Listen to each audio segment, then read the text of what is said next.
Well, hello on this Tuesday, updating you on our latest winter storm, or should say spring storm, since it is meteorological spring, and this is a classic textbook spring storm system with severe storms on the southern end in Texas, Louisiana today. And on the northern end, we're getting all forms of precipitation, rain, snow, and even a little bit of lightning and thunder that has been in parts of southern Minnesota around the Worthington and Laverne areas. And we're going to just continue to see things deteriorate here through the day. That rain will be turning to snow as we head into the evening hours here in the Twin Cities. So we are looking at blizzard warnings for southern Minnesota. They've added southwestern Minnesota to that. So Marshall and Worthington and all of the rest of southern Minnesota, pretty much, Mankato to Albert Lea, Red Wing, Rochester, because we'll also see the heaviest snowfall totals here, but importantly, visibilities will be an issue. We're going to see reduced visibilities, high winds develop tonight into tomorrow morning. And then across the Twin Cities area in pink there, the winter storm warning, that is in effect overnight tonight into tomorrow morning. And then kind of around the edges of that, the winter weather advisory. Large area of moisture right now, and it is starting to fill in. We've been largely just seeing mist and drizzle here, of course, in the Twin Cities and much of southern Minnesota. Well, we've been seeing that band of moisture setting up here through the morning and midday here across central Minnesota into eastern South Dakota. That is going to be the main snow producing band. We'll zoom in a little bit more here and show you what's going on right now. Much of this is falling as snow. Basically west of Mille Lacs Lake, everything is in the form of snow right now. So back into Aberdeen, out towards Morris and Benson. And then as you head towards Duluth, Carleton County there, the eastern part of Minnesota, that is mostly in the form of rain. And again, we do have some showers and thunderstorms popping up now, filling in here in southwestern Minnesota. So this is what's going to deliver mid and late afternoon rain showers for the Twin Cities in southern Minnesota. And that will turn to snow eventually here as we head into the evening hours. So we'll look at the latest HRRR model and show you what we can expect as far as precip goes. So those showers filling in, this is 2 p.m., 3 p.m., rain here across the Twin Cities in southern Minnesota. But notice the blue starting to fill in off to the west. That is the snow band gradually filling in more and more. This is 5 o'clock, 6 p.m. is when we'll start to see the snow fill in here across the Twin Cities, the northwestern and western suburbs first. And then that will just continue gradually through the evening hours until we headed to, this is 7 p.m., 8 p.m. And we might see a brief window here. You see this kind of purple or this pinkish area in the southeast metro. This is 7 p.m. That could be sleet, rain, and snow all together. So there might be a brief window of about an hour during the transition that'll be all forms of precipitation. But it should turn pretty quickly to heavy wet snow. This is 8 o'clock. Heavy snow falling from St. Cloud through the Twin Cities down to Mankato, Albert Lea, Fairmont, and then gradually Rochester turns to snow too. This is by 10, 11 p.m. Snow still falling at midnight, 1 a.m., 2 a.m., 3 a.m., 4 a.m. Snow starting to get lighter by the time we head into the evening commute. So this is 5 a.m. Still be snowing across the Twin Cities up to Duluth and southeastern Minnesota, but it won't be as heavy of rates as what we'll be seeing in much of the overnight hours. So this is really going to be a pretty quick snowfall in the primarily overnight hours. There will be additional snowfall in the morning tomorrow, but the bulk of it, 90% of the snow will fall by 6 a.m. tomorrow. And so this is the high-resolution rapid refresh model from NOAA, and this looks pretty good right now. It is forecasting about 6-7 inches of snow for most of the metro, with higher amounts to the south. You can see some 9-inch amounts towards Mankato, Faribault, Albert Lea, Fairmont.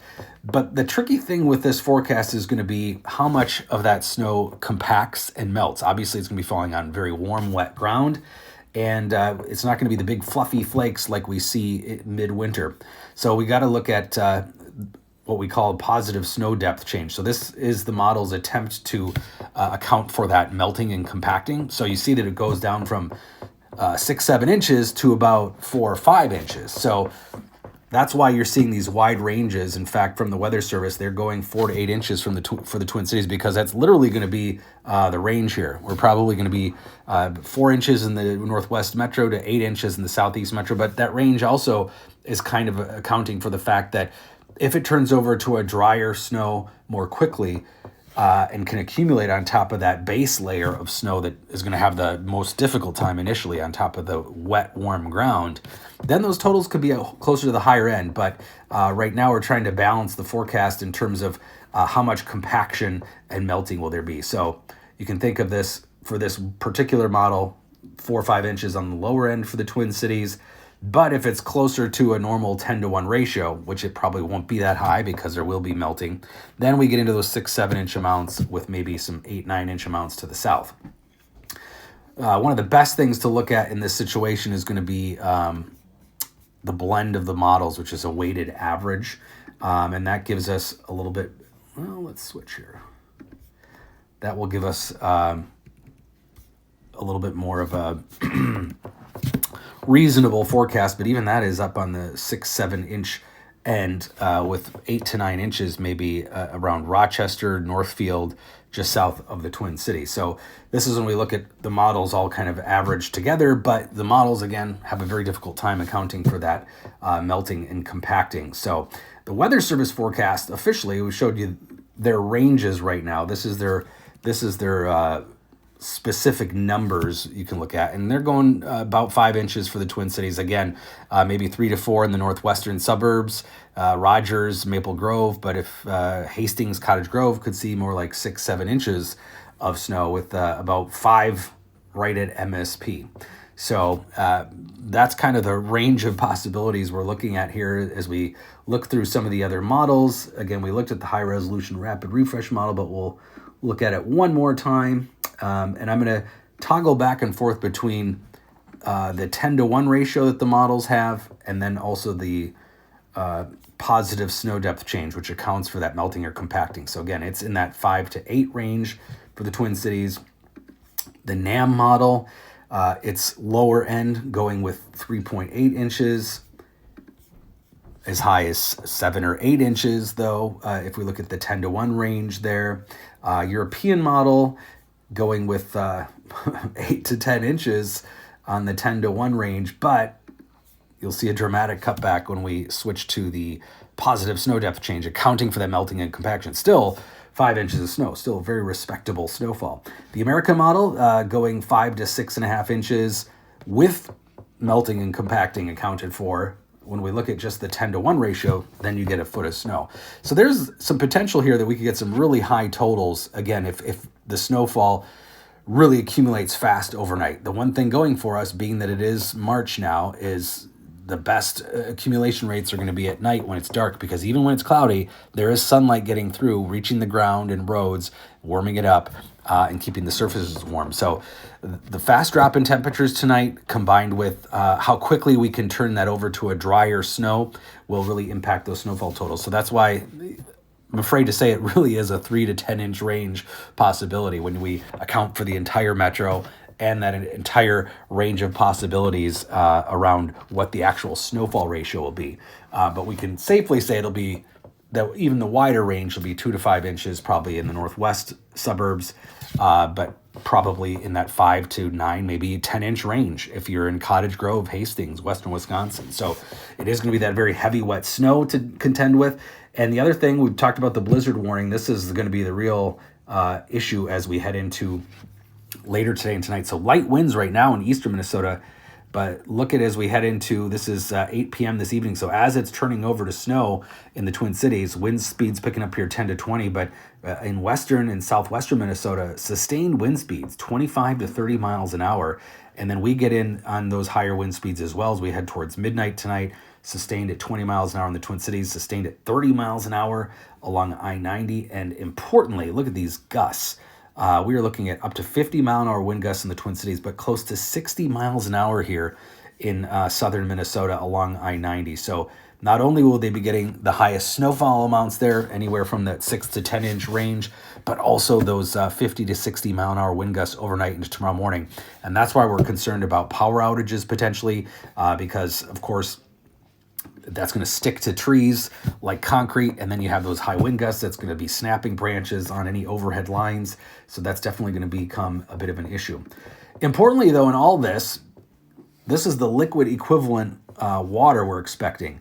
Anywhere from 3/4 of an inch to the Twin Cities to about 1.5 inches in southeastern Minnesota of liquid equivalent water. This is including the rain, and if we melt the snow down to water, how much water are we going to get? And that's important because The latest drought monitor shows that most of Minnesota is still in at least moderate drought. With severe drought in north central Minnesota, they won't be much in the way of benefiting from this system. But importantly, all these southern Minnesota counties are in moderate drought, so this will help. March snow actually gets absorbed into the ground much better than midwinter snowpack, so that's the good news there. And it is going to get colder behind all this. Temperatures tomorrow will be in the 30s here across southern Minnesota, Twin Cities, 34 only, 38 Thursday, but the sunshine will be back out, upper 30s Friday. So near normal temperatures, but cooler to where we've been relatively. But with the sun back out Thursday, Friday, things are going to melt really quickly. And then look at next week. We're talking 50s by Monday, Tuesday for highs. And many of the models have been throwing out an occasional 60, and the European models back on that track right now, 61 by Tuesday. So spring in Minnesota, 50s yesterday, blizzard today for southern Minnesota tonight into tomorrow, and then back into 50s and 60s early next week. So, of course, the snow will not be real long-lived. But back to one last look here at the snowfall forecast for you. And you can see this is a pretty good bet here of what we can expect. Good 5 inches on average for the Twin Cities, but anywhere from 4 to 6 with those higher potential totals in the Southeast Metro. Again, much of Dakota County, even southern Washington County, and towards Prescott could be dealing with 6 to 10 inches of heavy, wet snow. But I think, 4, 5, 6 inches is going to be pretty average for most of us within the inner core of the 494, 694 loop. But again, a little bit on the higher end totals here. This is looking at the weighted average of the models, closer to that 6, 7 inches. So again, the big possibility that we're going to be looking at is if that snowfall accumulates more quickly at a higher ratio than what some of the models are thinking when we account for the melting and compacting. So that's why there's going to be a wide range of snowfall totals. But, here we go. Our first spring storm of the season, and this one could easily beat any of the snowfalls we've had this pathetic winter season. So that's what we're looking at.